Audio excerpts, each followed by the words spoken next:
అది జనవరి 12, 2007 సమయం ఉదయం 6:45 న్యూయార్క్ నగరంలో కేడీఎన్డి అనే రేడియో స్టేషన్ వారు ఒక షోని నిర్వహిస్తున్నారు. దాని పేరు hold your V for a V. ఈ షో ముఖ్య ఉద్దేశం ఎవరైతే వాష్రూమ్ యూజ్ చేయకుండా తక్కువ సమయంలో ఎక్కువ వాటర్ తాగుతారో వారే విజేతలు. షో ప్రారంభమైంది. ఈ షోలో 17 నుంచి 20 మంది వరకు పోటీదారులు ఉన్నారు.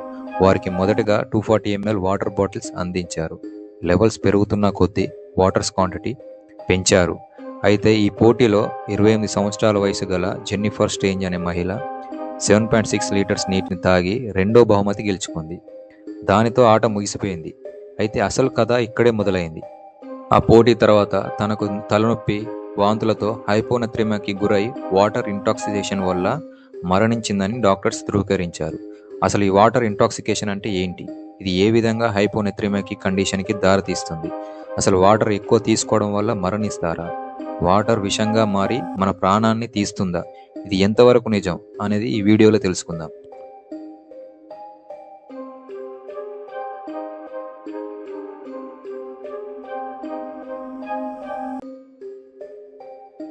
వాటర్ ఇంటాక్సికేషన్ అంటే నీరు విషంగా మారి మన శరీరంలో మార్పులకు కారణమయ్యి మన ప్రాణాన్నే తీస్తుంది.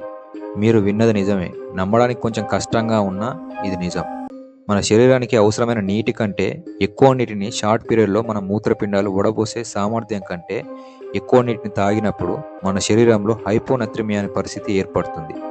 ఇది వాటర్ ఇంటాక్సికేషన్కి దారితీసి దానివల్ల మరణం కూడా సంభవిస్తుంది. అసలు హైపోనత్రిమియా అంటే ఏంటంటే మన రక్తంలో సోడియం అనే ఎలిమెంట్ ఉంటుంది. ఇది రక్తం యొక్క డెన్సిటీని మరియు శరీర కణాలలోని ద్రవ సంయుక్తలని నియంత్రిస్తూ ఉంటుంది. అందుచేత రక్త కణాలు, ఇతర మెదడు కణాలు, నాడీ కణాలు సాధారణ స్థితిలో ఉంటాయి. ఈ సోడియం ఎలిమెంట్ సాధారణంగా రక్తంలో 136.145 మిల్లీమోల్స్/లీటర్ వరకు ఉంటుంది. మనం ఎక్కువ నీటిని తాగినప్పుడు లేదా తక్కువ సమయంలో ఎక్కువ నీటిని తాగినప్పుడు రక్తంలో మరియు కణాల్లో సోడియం డెన్సిటీ తగ్గిపోతుంది. ఈ కారణం చేత కణాల్లో ఇతర ద్రవణాల డెన్సిటీ పెరిగి ఆస్మోసిస్ ప్రక్రియ ద్వారా నీరు కణంలోకి చేరుతుంది. అప్పుడు కణం సాధారణ స్థితి నుండి ఉబ్బి లావుగా మారుతుంది. ఈ స్థితిని హైపోనత్రిమియా అంటారు.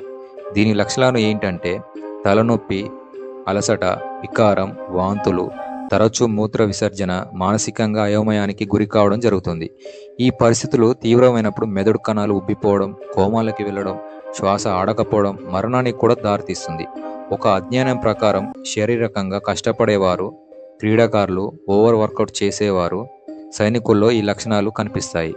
వీరు శారీరకంగా ఎక్కువ శ్రమిస్తారు. ఆ క్రమంలో శరీరంలోని నీటిని ద్రవణాలని కోల్పోతారు. వాటిని తిరిగి భర్తీ చేసే క్రమంలో అధిక మోతాదులో నీటిని ద్రవణాలని తీసుకుంటారు. ఆ దశలో వారు వాటర్ ఇంటాక్సికేషన్కి గురయ్యే అవకాశం ఎక్కువ. మనం రోజుకి ఎంత నీటిని తాగాలి అనేది ఏమీ లేదు. అది మనం చేసే పని, మన శరీర ఆకృతి బట్టి ఉంటుంది. కానీ ఇంతే మెజర్మెంట్లో తాగాలని లేదు. US academy of science, engineering and medicine department వారు చేసిన అధ్యయనంలో పురుషులు 3.7 లీటర్ పర్ డే అండ్ స్త్రీలు 2.7 లీటర్ పర్ డే తీసుకోవాలని సూచించారు. చివరగా ఒక మాట, నీరు మనకి ప్రాణాధారం. మనం జీవించడానికి నీరు తప్పనిసరి. కానీ కొన్ని అరుదైన సందర్భాల్లో వాటర్ ఇంటాక్సికేషన్ లాంటి పరిస్థితుల్లో మాత్రమే ఇది హాని చేస్తుంది. కావున ఎలాంటి పరిస్థితుల్లో అయినా కావాల్సిన మోతాదులో మాత్రమే నీరు అయినా ఆహారం అయినా తీసుకోవడం మంచిది. మీరు రోజుకి ఎన్ని లీటర్స్ వాటర్ తాగుతారో కింద కామెంట్ పెట్టండి. ఈ వీడియో మీకు నచ్చినట్లయితే లైక్ అండ్ షేర్ చేయండి. అలాగే మరిన్ని వీడియోస్ కోసం ఛానల్ని సబ్స్క్రైబ్ చేసి బెల్ ఐకాన్ని ఆన్లో పెట్టుకోండి. మరో కొత్త టాపిక్తో మళ్ళీ కలుద్దాం. Thank you.